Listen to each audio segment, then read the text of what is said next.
Oh, hi, Ezra Levant here. It's August 16th and you're watching Battleground.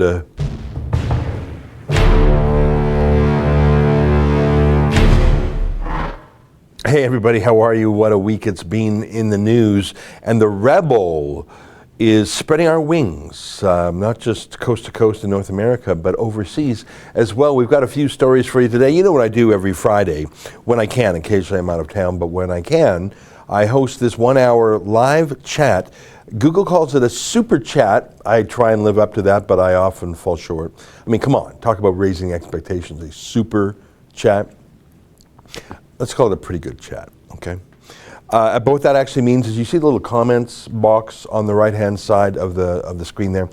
That's a regular chat, I guess, but if someone chips in a few dollars, a few hundred rupees or pesos or whatever your currency is, your comment is highlighted in a bright color, and I see it out of the corner of my eye, and I make a point of reading all those.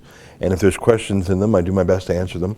And your question or comment is appended to the top of that comment box for a period of time. So it's sort of a way of saying, hey, I really have something pressing to say or ask. And the good news for us is that although YouTube has largely demonetized our page, they do actually share 70% of the Super Chat revenue with us, so that's great, and we appreciate that. There's a few things I want to cover today.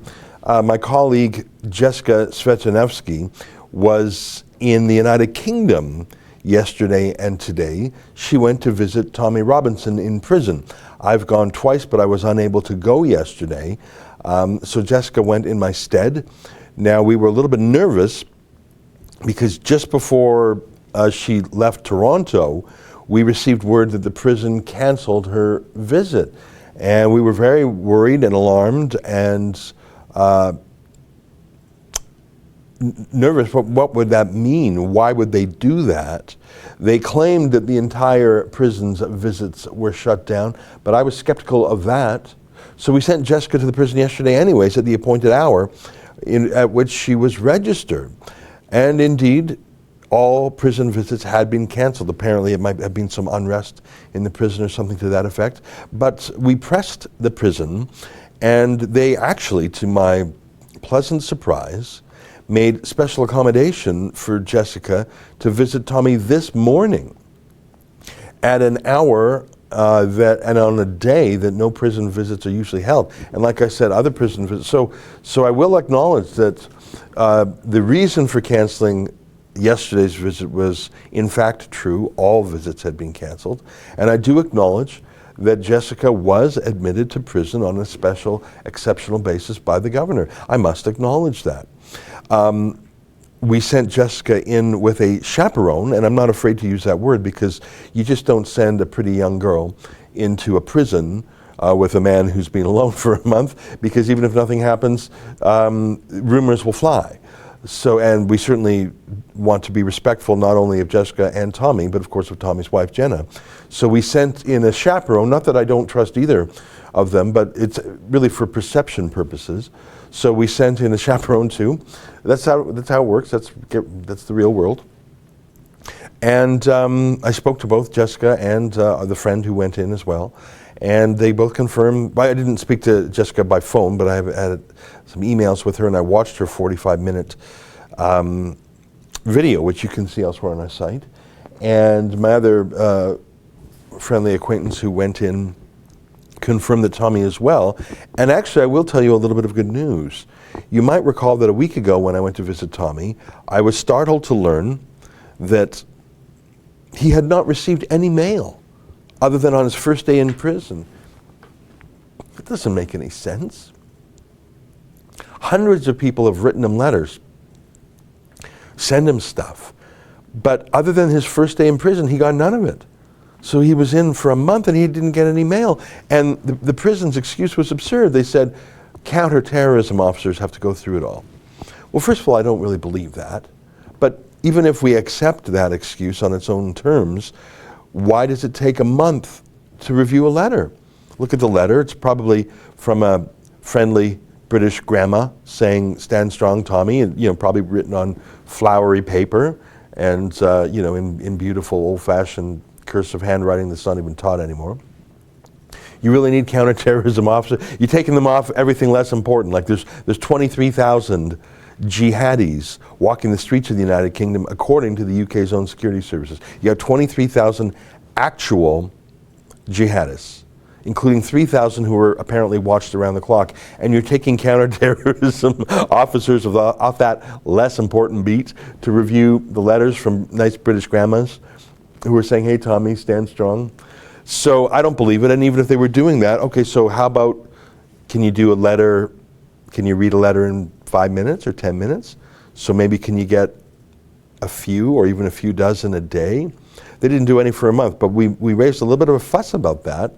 And wouldn't you know it, shortly after our video aired to that effect, Tommy got all his mail. So I actually think we made a small difference. I mean, I have no evidence that it was our complaint that got that done, but because correlation does not imply causation, as Fancy Pants would say. And what I mean by that is, we complained about it, the letters came through. That's not proof that our complaint made the letters come through, but I don't know what other intervening act would have done it, so I feel good that we did that. So Jessica spoke with Tommy, and our other chaperone was there, and they spoke with Tommy, and it was a good meeting. Tommy was in good spirits. I encourage you to watch Jessica's video, which I think is at prisonreports.com. Let me just check to make sure it's up there. I know it's on our YouTube page. And yep, if you go to prisonreports.com, you can see Jessica's video from the cab ride to the airport today. So I feel really good about having done that. I feel really good that we sent her to the UK. There were people who said, don't send her. There were people who said, don't embarrass the prison governor. There were people who said, what's the point in sending her? The prison has told you they'll send her away. Why waste the flight? I've dealt with authority long enough to know that you don't blink. You go. And sure, maybe they would turn her away. In fact, they did turn her away yesterday. But our presence there is exactly what led to the meeting this morning. So I'm glad that we pushed back. We weren't passive and submissive. And I have to say that over the course of the last few years, as I've gone back and forth and gotten to know the United Kingdom a little bit, I certainly love the United Kingdom in many ways, and I've come to admire it and maybe even a little bit to understand it. But I will say this, and I'll say this to my UK friends watching, I despair at the culture of passivity, submissiveness, and acceptance with which too many Brits face the politically correct onslaught against them. Too many Brits say, oh, what can you do? Oh, that's what the rules are, that's what the boss says, that's what, oh well. There's not that fighting spirit that so characterized the British psyche under Winston Churchill, and I'd say even under Margaret Thatcher, fighting back against the Argentine invasion of the Falklands. Where's that British spirit? We need more of it, if I may be so bold as to give advice to my friends on Old Blighty. I see a super chat. Johanna Laverne chips in $14. Thank you. I don't see a comment attached to it, but I'll keep an eye peeled.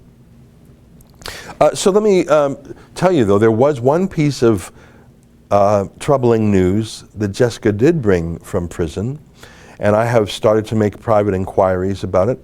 But let me show it to you in Jessica's voice from what she said in her video report taken as she drove from the prison to the airport after meeting Tommy this morning. So here, listen to Jessica tell you the news. So today I came back early in the morning to visit with Tommy, and first of all, he's doing well. The one thing that is a little alarming, and he's worried about as well, is that they are possibly going to be moving him because they want him in Loudon, in court in Loudon on September 3rd. And this isn't, he's not being trialed for anything, but they are trying to ban him from football matches. So on September 3rd, they are producing him in court in Loudon, so they may be moving him, which isn't a good idea. I know he doesn't want to go. His solicitors said that he may have a say in the matter, choosing whether or not to go, but when you are produced to be somewhere in court, I believe they have the right to literally drag you out of, even if you're in a cell, drag you out and bring you to the court. So that is a possibility of moving Tommy out of Belmarsh to Luton for that date on September 3rd. That is the one alarming thing. Of course, it's not a good idea to move him. He is safe where he is. He's in his contingency suite. And so you heard it from Jessica there. There's some move to ban Tommy from watching football games. That's what they call soccer in the UK. Why? Well, because just constant harassment and abuse. I mean, Tommy's the #1 fan of his hometown team. It's just, and to have that hearing while he's in prison is extra weird. But here's the problem, and I don't know if you picked it up there. I cut the clip a little bit short. So the hearing, Tommy's not on trial per se. They're just having some application to ban him from a soccer match. It's so lame. It's so nitpicky, it's so punitive, it's so obviously targeting him. I mean, could you be more transparent? I've been to a football match with Tommy in the UK. It's his natural element. He loves it. And it's also fun because every single other football fan wants to come and meet and greet Tommy. It's just, he's like a rock star. I mean, everyone shakes his hand. It's quite something to see him in his element. And I enjoyed the match. It was bloody cold when we went there. It was freezing rain. It was Luton at Bradford, which was a heck of a thing.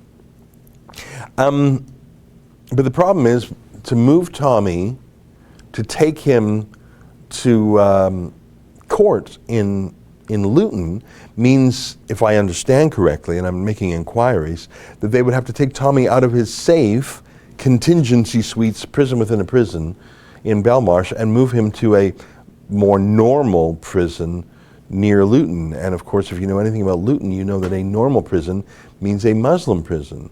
And I don't mean it's officially run by a Muslim imam.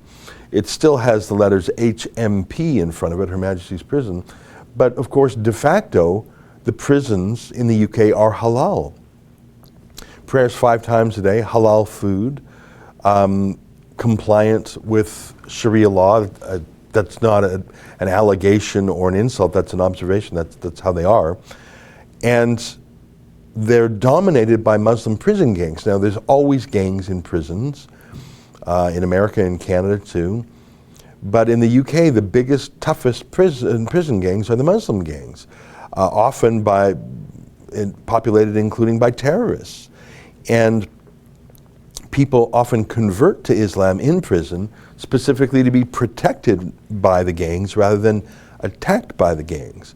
So the prison gangs run the prison on the inside, and Tommy would be placed in a local prison such as that for the purpose of the football hearing. That's the danger. Unlike at Belmarsh, when he is in a special unit where he doesn't even come into any contact, doesn't even make eye contact with other prisoners. So that's the alarming fact from Jessica's visit. You can watch her whole report at prisonreports.com. I see a super chat come in from John McDermott. Thank you, Ezra, for your diligence in helping Tommy. You're welcome. Thank you for that. I would have gone myself, but I had other obligations in Canada yesterday, but I think Jessica did a good job, and I'm glad she went to the prison yesterday, even though they said not to, because I really think you have to push back at the little infringements, because if you don't stop the little infringements, you have to fight the big infringements. Or as my British friend John O'Sullivan said, and O'Sullivan, I worked with him at the National Post, he used to work for Margaret Thatcher, he's the one who taught me the saying, it's easier to fight in the first ditch than the last ditch. Have you ever heard that before? That's a great one. You know, they're saying, well, this is a last ditch effort. Well, why not fight in the first ditch? I see another super chat, Christian England, how low can the UK go? Football match bans? Yeah, that's a thing over there. Let me just make sure I've caught up with all the super chats. I think I have. Okay, so that's the Tommy report. I see car sharing says Jessica did amazing.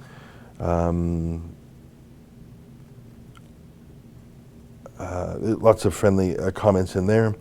Hi from New Zealand. What is Sharia law? Who is this Tommy? Sharia law is the law of Islam. It's a theocratic law, and Tommy is Tommy Robinson, one of the subjects we report on here at the Rebel. Okay, it is 12:15, and I think we've covered the Tommy report as well as we can, and that's because I was not there personally. So my information is limited to what Jessica has told me, including in the form of her 45-minute broadcast, which I encourage you to find at prisonreports.com. But speaking of Jessicas, there's another Jessica in Canada, but the other Jessica I'm referring to is a boy.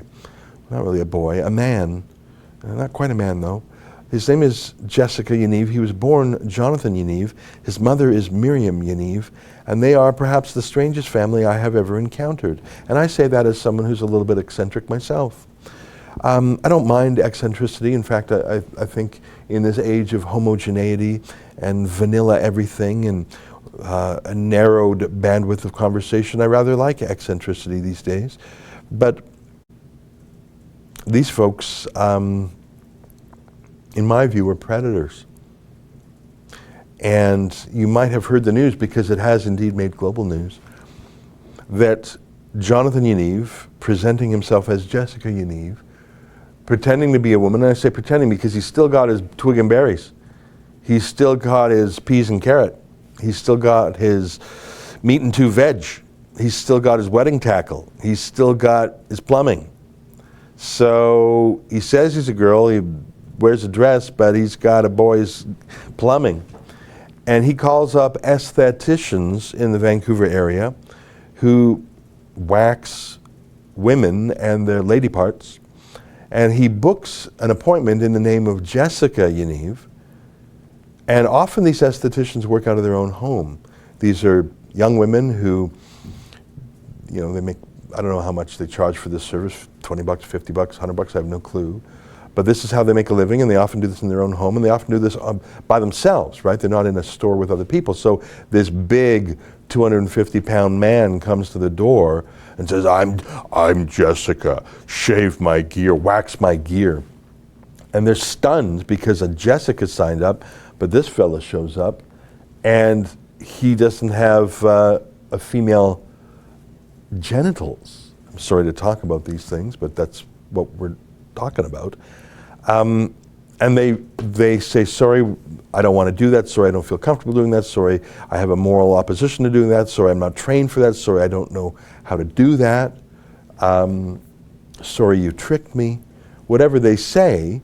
And so then he takes them to a kangaroo court in Canada called the BC Human Rights Tribunal, whose middle name, Human Rights, is a lie.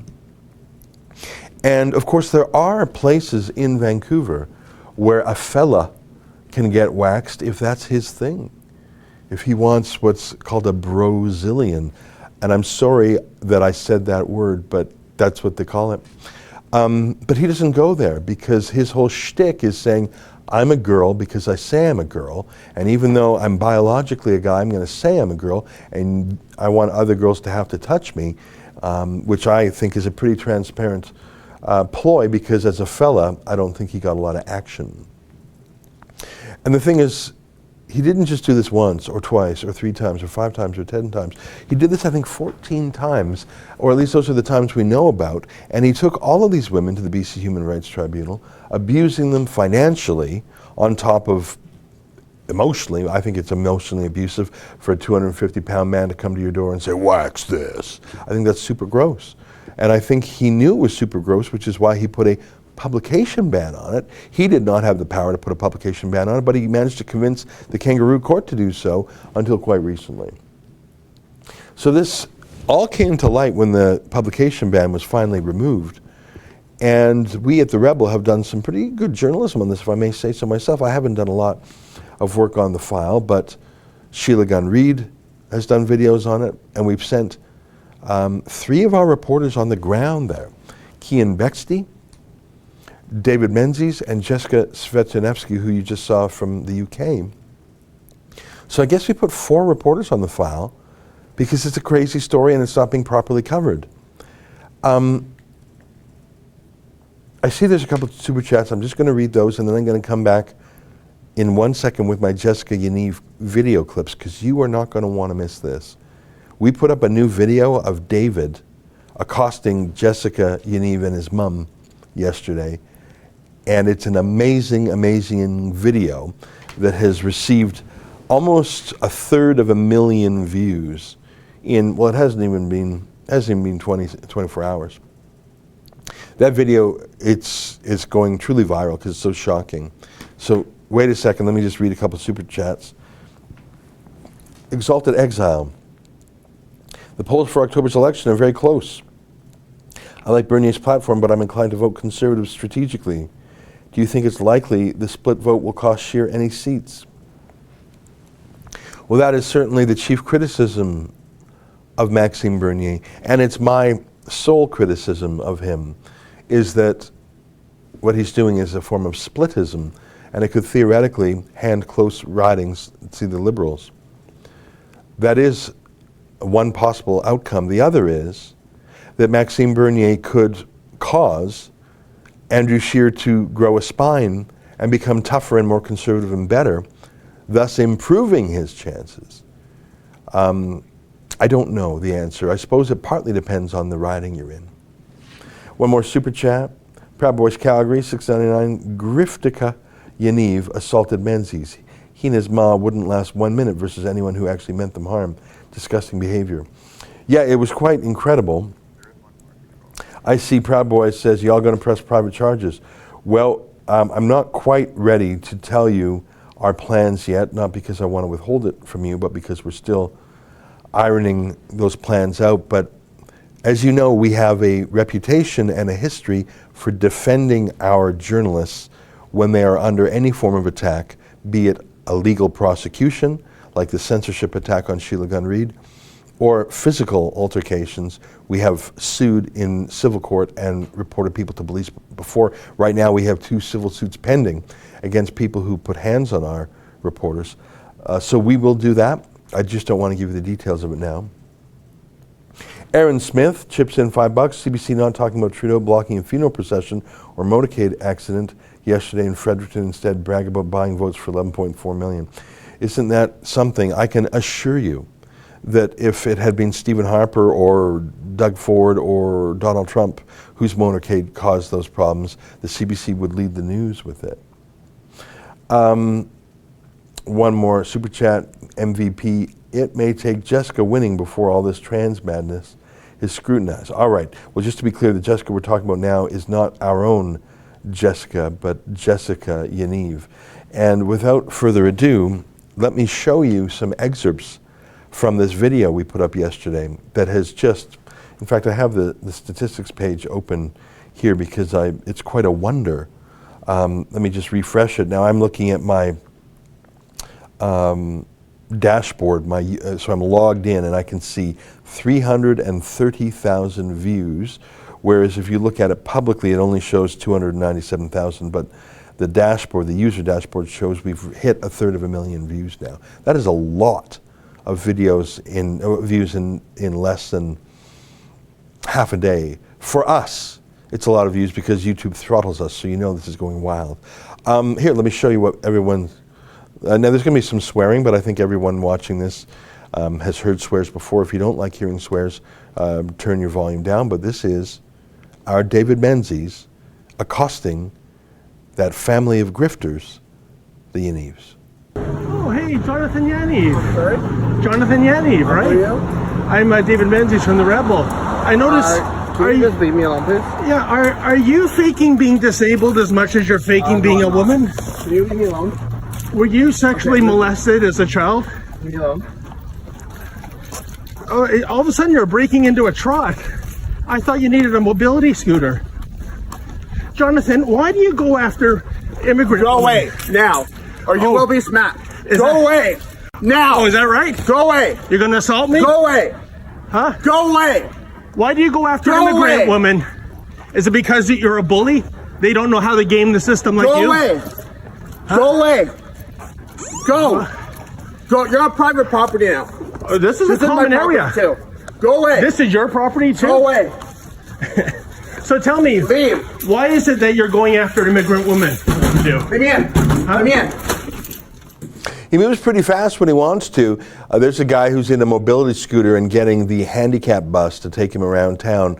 I think it's just a scam, not only to present himself as a perpetual victim and someone to be pitied, but I think he gets free taxis around Vancouver. But as you can see there, he walks just fine. He had a cane in his hands, but he was walking just fine without it. And he certainly moved quickly when he wanted to. That cane, of course, in delicious pink, is a weapon. And here he is using it against David Menzies. Are you proud of him, man? Yes, they're coming. You're not talking to anybody. Oh, I thought we had freedom of speech in this country. I can't Yes, talk? but you cannot talk to you can talk to me. You're Okay, not then. talking to anybody. All right, I'll talk to you then. Did you No, you're not molest talking to Jonathan as a boy? anybody. You are not talking to anybody. I'm a little confused. You said I can talk to you. No, you're not talking Oh, there to he is. Hi, Jonathan. No. Hi. Excuse me, ma'am. No, Oh my goodness, he's running you're now. not talking to anybody. He's running. No. Where's the mobility scooter? You're not running. You're not going to go close to it. Look, I'm not. Hey, hey. you're not going to go Hey, close. don't you touch are not me. Going to go. Don't you touch me. You're not going to go close to it. Get out. Get away. Don't you. Get away. You better not. away. You better not. away. No. You make better contact. go. You're going to go to jail. You are going to Huh? jail. Go away. I know. Hey, don't going touch to- me. You're going to jail. Jonathan, why do you send sexually explicit messages to young girls? Go away. You're going to jail. Go away. Huh? My iPad. Why don't you? Now. Huh? Go away.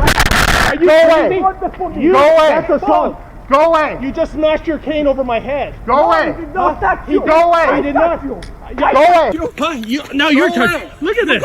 Go. You people are ill. Go away. Yes. Huh? Go You away. go away. I'm at 88. Why? Because I'm talking? Go away. Because I'm talking? Go away. Go away. Huh? You go Go away. away. Because I'm talking? Go away. Huh? Yes, I am. Go away. You go away. Go away. You gonna do it again? You gonna Go do it away. again? Go Come on, away. get another shot. Can you pick it up? Go away. Pick up my iPad. Go away. Go away. Okay, that's the Go second away. shot. Did you see that, sir? Go away. Go away. I do? Go. I- That way. Go Huh? away. Go. What? You're This not is a allowed common to- parking lot. You're not allowed to. Okay, Go. you have mackled me twice with your cane. Go. Get away. You're lucky Go. I don't beat up girls or You're fake girls. Go Oh, and now away. you too, eh? Go away. Go away. You go away. Get off the property. Okay, that's 4 shots. Get off Five. the You go property. away. Huh? Go. You go away. Excuse me. Get off Go the away. property. Look, Go away. there's lots Go of away. eyewitnesses. I don't care. Go away. Go away. Huh? Go. You are a provoker. I'm a Go away. provoker? You go away. That's okay. It's pretty incredible. They're a pretty bizarre mother and son team. And I'm not the only one who calls him a he or a boy. His own mom does. I don't know if you noticed that. She forgets to keep up the pretense that that's a girl. She says, my boy, my son, him, he. She doesn't believe the grift, or at least she's not that good at keeping up appearances. I want to make what I think is an important point. Because you heard at the end there someone saying, don't provoke him.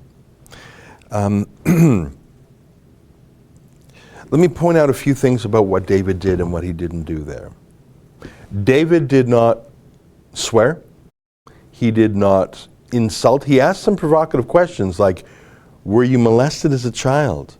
I think that's highly relevant given the bizarreness of Yaniv and the fact that Yaniv proposes to be sexually inappropriate with minor children. He contacts minors in a sexual manner. He tries to have naked swim parties with minors.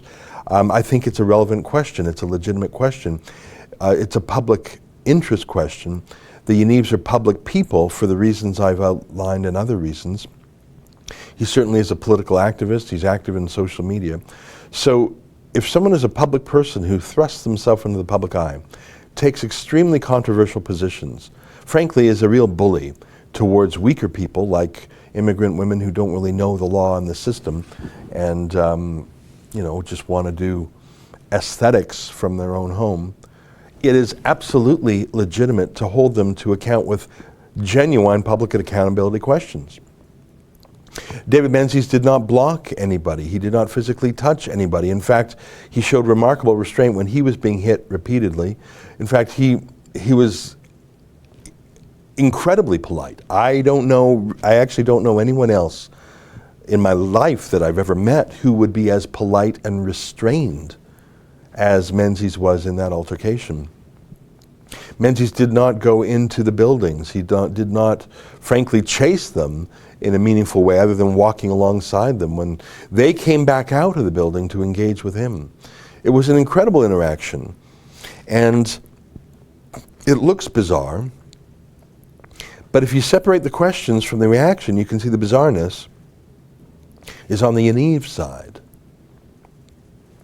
I want to read some more super chats because I think they touch on it. I'm not sure if have I missed any super chats? There was one $1. Rob Henderson, thanks to you and the team for support for Tommy. You're welcome. I think there was another super chat. I'm just going to scroll up for there. Our Arcsicant, $1. Thank you for that. I think I'm up to speed on those. I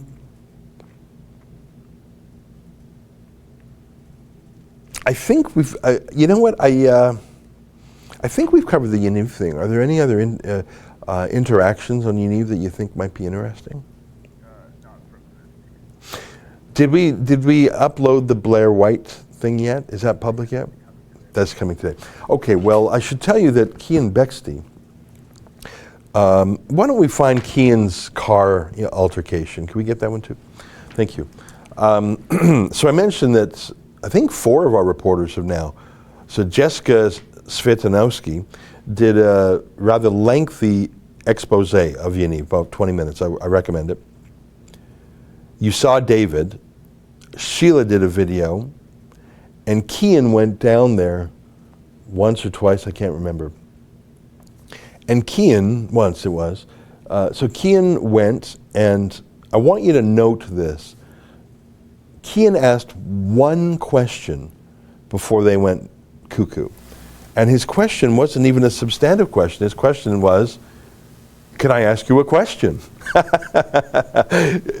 I think it was Jessica, so it was going along with the ruse that this is a girl.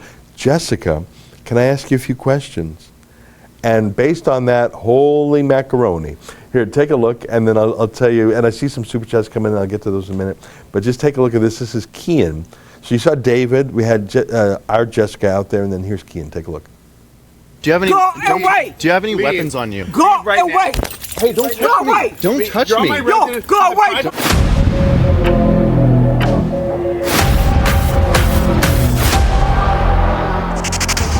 Jessica, would I be able to ask you a few questions? Would you be able to? Do you have any? Go away! Do you have any? Go away! Do you have any weapons on you? Go away! Hey, don't Go touch me! away! Don't touch You're on me! my Yo, go away! Don't from this touch property. me! Get out! This Stay is- away from This me! is private property. Okay, go you away. need to chill, This lady. is private Chill. property. Do you have any weapons on you? Get out! Property. I'm wondering. I Do you, will show you. do you think in that- a minute? do you Go away! Are you expecting prison time? Listen, you go away. Are you expecting You prison time? go away now. Don't touch. Do you hear don't me? touch me I again. won't touch you. Don't touch I me won't. again. You go away. You are on my private property. Go away to the sidewalk. Now, I'm gonna get in my car. take your car and go away. Okay, you chilled out a little This bit. is my private property. Chilled out Yeah, a little bit. go. Yes. Do you understand that you just hit me? What? That? You just hit me. No, I did not. Yes, you did, and it's When? on camera. Okay, go ahead. Go ahead. Charge What? me. Why don't you charge me? Call the police. think- Call the police. Call the police. I don't even know what to say right Call now. the police. Are you expecting any sort of? I'm not going to answer any. Do you have any? Idiot. Do you have any prohibited Idiot. weapons in your house? Idiot. I know you idiotism. Go out of my property now. I All know right. who you are. All right. Take care. Have a great day. Yeah, you too. If you show up again, or any one of you, you will be charged. Sorry, you will what? be charged anyway. You're going to be charged. I don't think so. Yes, you will. I don't think so. Unless you are the police. Unless what? Sorry. Unless you are the police, then you will be in court with me. Yeah, I don't think Yeah. so.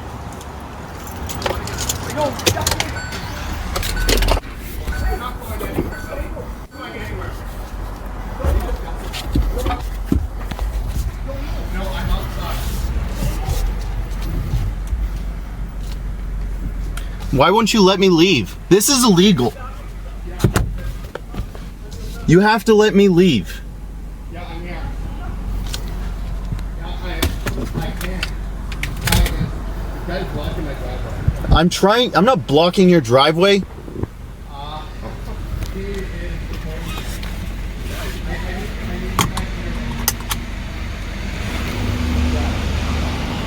They asked me to leave, and now they're blocking me in. The guy's place JD165W.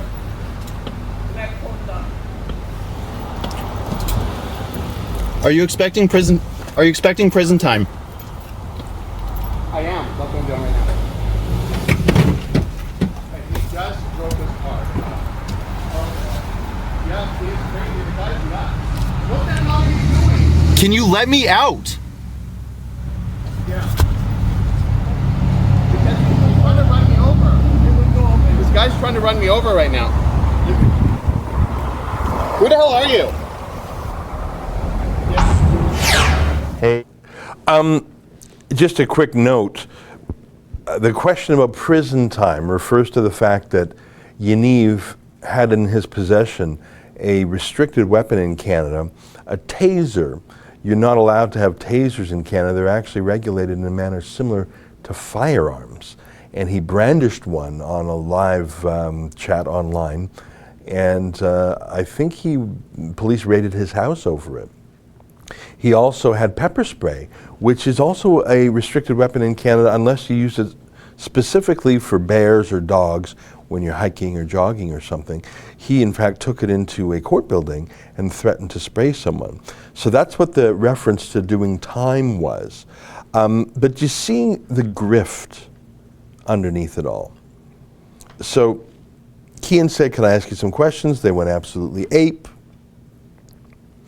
He asked some more questions, but he actually was proceeding to leave, and then Yaniv blocked him, called the police. Does he call the police like every day? I think he does. He either calls the police to whine about something, or he calls 911 to get a free ambulance ride somewhere. It's actually incredible. But you could see the lie in real time. Our reporter Kean was trying to exit the parking lot. Yaniv blocked him. Our reporter Kean, the car was stationary, and Yaniv said, "Oh my God, he's trying to run me over. Oh my God, he's crazy. This guy's nuts." No, that's what's called projection, little fella. Big fella. Do you see the lie? Do you see the grift? And it's constant and it's continuous. And I have more information about this altercation that I'm not quite ready to release, but I will tell you another time. Just like I'm not quite ready to tell you about the police follow-up to that assault on Menzies. But you know what? I read the comments on that longer David Menzies interaction with Yaniv because there were some really funny comments. I tell you, sometimes YouTube comments are the worst in the world. You know that. They're just so awful, they're dirty, they're stupid, they're rude, the spelling's atrocious, they're profane. But will you acknowledge that sometimes they are laugh out loud funny? I think it's the best and the worst of people. The best and the worst of people is brought out online.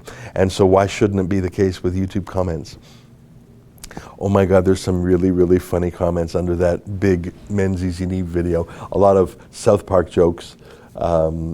I learned the jokey phrase trans fat from a comment. Oh, there's some comedy.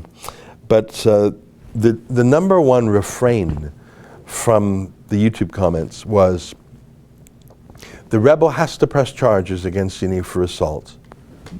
And there was a corollary or a supplementary commentary, which was, if the rebel doesn't, is not the rebel enabling him? And that, I accept that.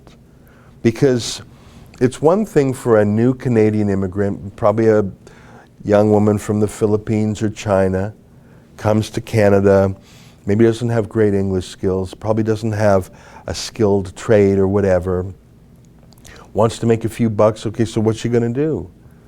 Well, being an esthetician is one thing, right? You're not going to get rich off it, but you'll help pay the bills, and especially if it's a job you can do from your family home, that's a great job for a new immigrant woman to do. Work from home, you can look after the kids, keep your costs down low, whatever. So this guy is, I think he targeted these women, and because he has a history of anti-immigrant racist commentary, I think he really targeted immigrant women, which I think is a little weird, because his family is obviously immigrant. You can hear his mom's accent. But back to my point, those immigrant women could not fight back because they didn't know how, they didn't have the money. If you're a foreigner, if you're new to Canada, you don't know how things work. You don't know how this Human Rights Tribunal works, and you probably cannot hire a lawyer, which is surely hundreds of dollars an hour for a lawyer. You're an esthetician. I don't know how much an esthetician charges to do a waxing. Is it 20 bucks? Is it 50 bucks? I'm sorry, I just don't know. But I know one thing, an esthetician cannot afford a lawyer. And so he went after, 14 of these women? And some of them went bankrupt, and some shut down their business, and some were just traumatized. And here's my point with this little tangent. They did not have the power, the knowledge, maybe the courage, and I don't blame them, the experience, the connections to fight back. You're a new immigrant woman doing aesthetics out of your own house. You don't even know how to hire a lawyer. You've never done it before. How do you hire a lawyer? If you phone the lawyer, do they bill you even for that first phone call? What kind of lawyer? How do you instruct them? How do you like, it's actually a terrifying thing to hire a lawyer. And if you're a new Canadian, you have no idea, how do you handle this bizarre mother-son duo? We at the Rebel are a little bit different, aren't we? I haven't practiced law in years, but I went to law school, got my degree, I practiced for years. I still think like a lawyer sometimes, you know. We have a lot of lawyers who work for the Rebel, so I feel we're very legally turned on to the challenges of the world. We have lawyers across the country that help us with different projects. So we're sort of the opposite on the spectrum of legal sophistication.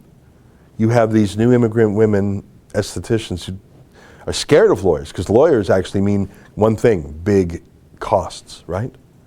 I think we're on the other end of the spectrum. I'm a former lawyer myself. We have lawyers across the country. I know the law. We have the video evidence of the physical assault. If we don't fight back legally, who would, right?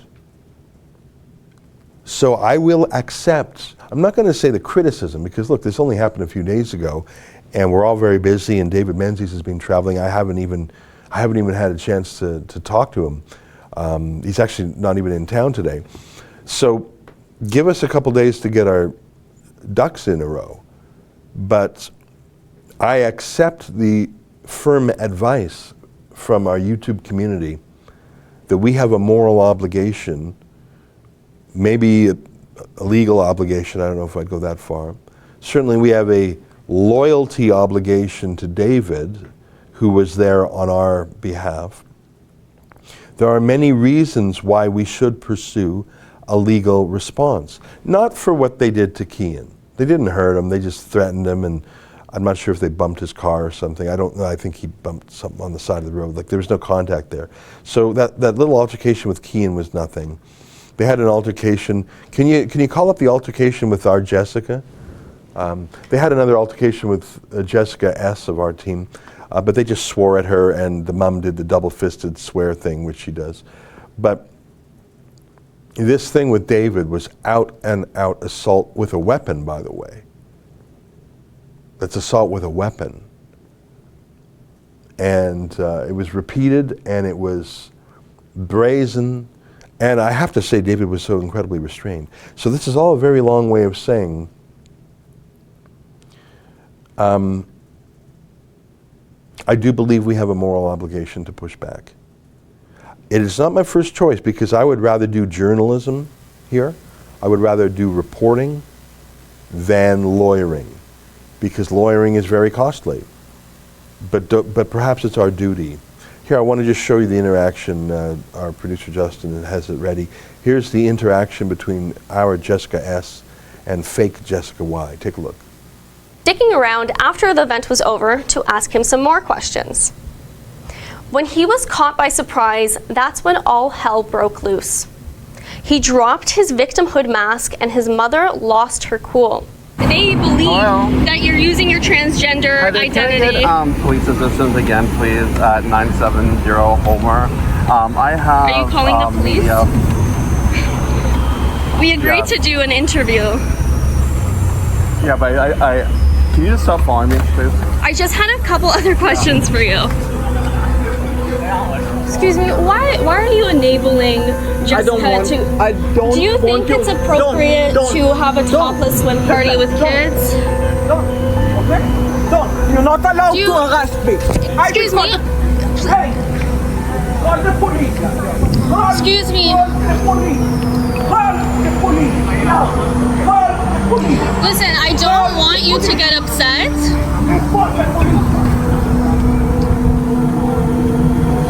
I'm just asking you a question. Yeah. Mom, you will be shot. You station, you will be shot. Mom, you are harassing me.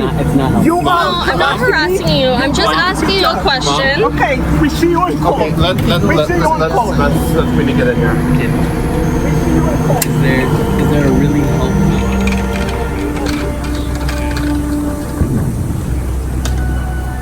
Go away from my face before I slap you. Go away. I don't think it's so much fun. You're approaching me now. Yeah, did you see that part? She walked up to our Jessica and said, "Go away from my face before I slap you." First of all, that you're not allowed to do that. You're not allowed to slap people. That's assault and battery. And second of all, Mama, you walked over to our Jessica. Just crazy. Okay, let me catch up on some super chats. I was talking at length there, so I'm just going to catch up a little bit. Thank you for the super chats, by the way. Dame of the Dammits, $20. Thank you. And then again, Dame of the Dammits, $50. Give Menzoid a bonus for working so well. You know what? I'm going to accept your advice. I'm not paying him to get into conflicts. The opposite, and you can see he was extremely restrained. But I agree with you. I'm going to call it a bonus for taking unwarranted abuse on the job and being a loyal champion of our viewers and getting... Other people would have dropped the camera and ran. Other people would have overreacted themselves. Menzies kept it together. He actually kept his sense of humor remarkably. I would have... I'll be honest, I would have swore. I used a lot of swears. Menzies didn't swear. In fact, when he was in a bit of when he was the one-sided Donnybrook, as he called it, he said, "You fake woman." That was the meanest insult he mustered, which is also quite funny, I think. So I accept your advice. And by the way, thank you for being so generous. You've chipped in $70. I will match your $70 and add in another $110, and I will give David a $250 bonus. And it's not in compensation for the physical harm to him, because I did not harm him. That compensation, if it comes, must come from the Yanives. But it's a small token of my admiration and appreciation for David, and I think it reflects yours as well. And $250, he could take the missus out for a nice dinner, get a nice bottle of wine, a great steak, and maybe go out to a movie afterwards. For $250, you can have a hell of a night in Toronto, or David lives a little bit north of the city. So I'm going to take your advice. And in fact, Justin, don't let me forget, let's get Amy to give David a $250 bonus. And it's just a very small way of saying, good work, bud. But not, and I've told him that, by the way. I haven't physically seen him. I was traveling yesterday, but I sent him lots of emails and messages. And I said it was great work, by the way. I thought that was one of our best videos. I should also tell you that in addition to the $250 bonus, we are going to take legal steps to right the wrongs there. And it goes without saying that we will surely spend 100 times $250 getting true justice. The $250 is a small token where he can go out for a nice meal with the missus and go see a show or something. But as you know, when you engage proper lawyers to do a proper job, the bills are never small. And I'm going to tell you that we will spend many more times that correcting things here. For ourselves, for our journalists, and frankly to fill the justice deficit here. 14 young women couldn't fight back. We can. Now, when I reveal to you the full plans, I'll let you know about it. And frankly, if you can help then, I'll be grateful, because I've never dealt with lawyers in a matter like this where it's less than 5 figures. I'm just saying. But thank you. I'll give David $250 as a bonus. Sean Young, wowzers, hypocrisy at its best, want to be in the limelight, yet want nothing to do with the backlash for their actions. Well, that's the thing. You can't suck and blow. I shouldn't say that to Yaniv. He'll probably take a sexual meaning out of that. You can't have it both ways. You can't have a social media presence, swan for the cameras, use the Human Rights Tribunal as your personal vendetta machine, call 911 as your personal chat line, and then object when a journalist puts genuine accountability questions to you. This is not how it works. Craig McDonald, $13.99. Your thoughts on Scheer calling out Trudeau for lying to Canadians in New Brunswick? Is he finally growing? And said, hey, can you grab my tweet on that? I just tweeted on that like an hour ago. And I'll show that for our Canadian viewers. That's exactly my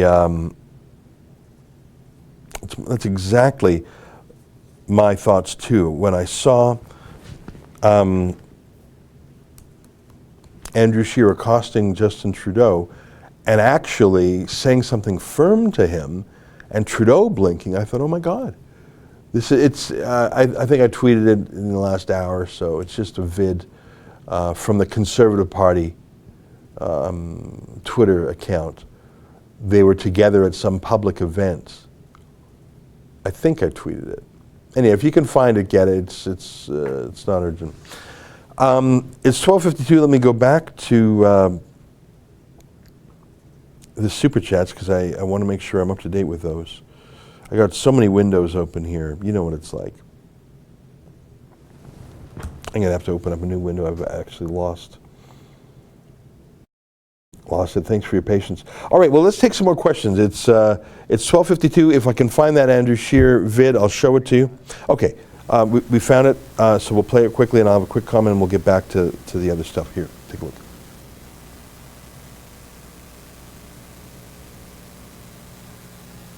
Okay, it doesn't matter. Okay, I'm going back to the super chats. We've got 1,331 people watching. That's great.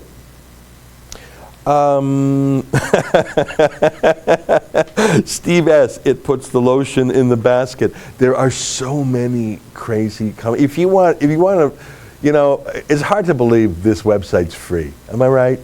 Like all the comedy on YouTube, and it's free. It's wonderful. If you want a good laugh, go to our main video that we released yesterday, Menzies and Yaniv, and just read the comments. There's so many comments. I think it's probably like 5,000 or so by now. And there's lots of Buffalo Bill jokes. There's lots of oh my God, I don't even want to say them all because they're so bad. Oh boy, let me find it here. I just want to find it. I just want to tell you how many comments there are on that page. And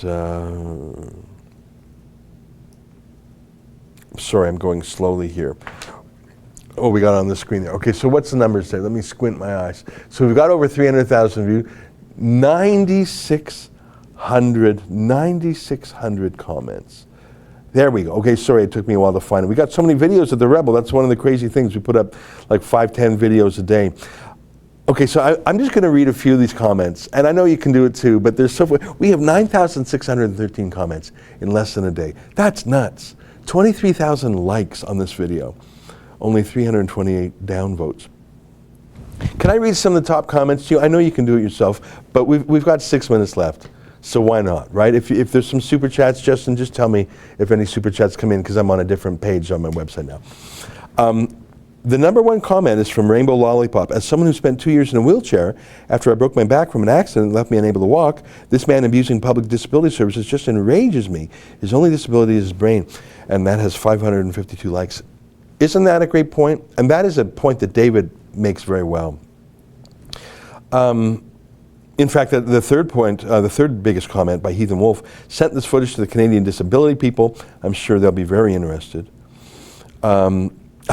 Martin Shepard says, ouch, at 4 minutes and 12 seconds, the police operator said, have you called already, sir? I think he calls 911 every day. I'm 47 years old. I think I've called 911 like twice in my life. Like, you call if there's a genuine emergency. You don't call 911 unless it's a real emergency. Greg Arkadin, Mama Yaniv is hilarious with her middle fingers up. Her ability to vend and makes excuses for her son appears to be a bottomless well. Yeah, she's a piece of work, eh? Where's the dad? I don't know if the dad is still around, but my God, he needs someone to show him how to be a man. Aphrodite says, where's your mobility scooter? That's funny. Is that what it's called in other countries? I think in Canada it's called a mobility scooter. You know, those, like a motorized wheelchair. I think that's what it's not really a wheelchair though, it's like a scooter. I'll just read one more. Siflik says, press charges against Jonathan. This was clearly a cis-sexual hate crime. Now you're getting very, very deep into the intersectional lingo.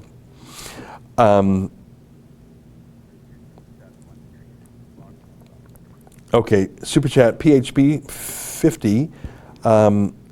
Yaniv's mom sounds like she's having an orgasm all the time. Well, I don't know about that. She sounds, someone said to me that she sounds like she's deaf. Like, you know how deaf people talk, they don't quite hear how they're making the words sound? I thought, yeah, she sort of does sound like she's deaf. And someone else said either maybe there's some mental illness, or I think maybe there might even be just, like, it sounds like she's got marbles in her mouth. Obviously she doesn't have marbles in her mouth, but maybe she has some dental device in her mouth, like you know, some, not a denture, but like a retainer or something.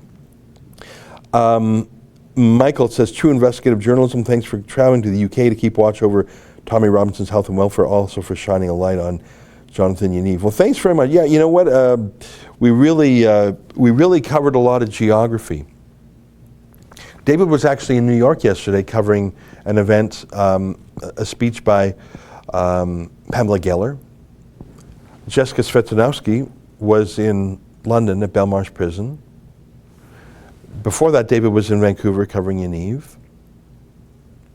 Kian Bexty was in LA yesterday talking to Blair White about Yaniv's threats against her. I think we're really covering a lot of geography. And I'm excited to tell you, our website isn't quite ready yet, I don't think so. I'm not going to tell you the URL yet. But we're sending a reporter to Hong Kong. In fact, I'd have to check, but I think he might even have landed by now. So we're going to have a whole bunch of reports from Hong Kong. So I think that's pretty exciting. You know, we're a little company, we're YouTube based, we don't have any big funders, we're not part of a corporation of like a big conglomerate or anything, it's just us. And I think we're really covering things on 3 continents, which I think is pretty neat. It's 12:58. I'm not going to start anything new because we're almost out of time, but I'm going to read a few more of your comments. I was reading the top comments on the Menzies Yaniv interaction. Trevor Schmidt, she's not deaf, she could hear David. Yes, good point. You know how deaf people sometimes sound. I'm trying to explain it, that's all. I'm not doing a good job explaining it. Jessica Marie, can you tell me who funds Rebel News? I sure can. In fact, I'm going to type it in as a comment. Who funds the Rebel? See for yourself at www.therebel.media/trust. Did you know that we actually publish our finances? There, I just made a comment. Do you see it there? Who funds the rebel? See for yourself with the Rebel Love Me Such Trust. In fact, you want to call up that page? Just there you go. So every year, and scroll down a bit. Yeah, there we go. So there's our crowdfunding budget for last year. Total expenses, $2.83 million. You can see journalism was $2.076 million. The number 2 expense was lawyers, $350,000. Travel was next, $171,000, and then there's other, like billboards and stuff, and studio and equipment and security. We spent $54,000 on security last year. So that's the spending side. You scroll down just a tiny bit more. You can see where the crowdfunding comes from. Scroll down a little bit more. And we should crowdfund for third parties. That's all disclosed. And then scroll right back up to the top of this page. Thanks, Justin. Just a little bit more. I don't know if you can see, unlike most Canadian media, the Rebel is an independent startup that receives no government funding whatsoever. It relies on a crowdfunding model where thousands of ordinary people support it through small contributions. No single donor has given more than 2% of the Rebel's funds. The average gift is $63. So that's the answer to your question, I hope. Feel free to poke around there, and frankly, feel free to become a donor if you like our work. I think we've had a really good run lately, whether it's covering Tommy, covering Yaniv, or I'm really excited about what we're about to do in Hong Kong. All right, folks, I see it's 1:01, so I've gone 1 minute long. I thank you for joining today. I really enjoyed the chat myself, and as always, I love the comments. I have a show every day at 8 p.m. Eastern Time. It's a little bit more produced. In fact, today we're talking about Hong Kong. That's at 8 p.m. Eastern. You have to become a premium subscriber. That's $8 a month, but frankly, that helps cover our costs. So until next time, on behalf of all of us here at Rebel World Headquarters, to you at home, goodbye, and keep fighting for freedom.